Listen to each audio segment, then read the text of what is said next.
ભારતીય નૌકાદળે દેશમાં આવતા માદક દ્રવ્યના જથ્થાને ઝડપી પાડ્યો છે। એક જહાજમાંથી 2500 કિલોથી વધુ માદક દ્રવ્યોનો જથ્થો જપ્ત કરાયો છે। 2386 કિલો હશીશ અને 121 કિલો હેરોઇનનો જથ્થો જપ્ત કરાયો છે।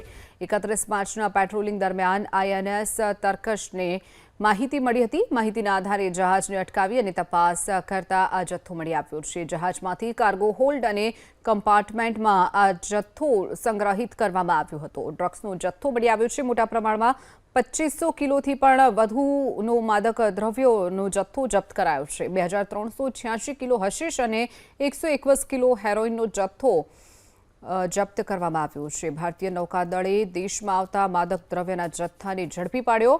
માહિતી મળી હતી પહેલાથી જ અને માહિતીના આધારે જ તપાસ કરતા આ જથ્થો જપ્ત કરવામાં આવ્યો છે।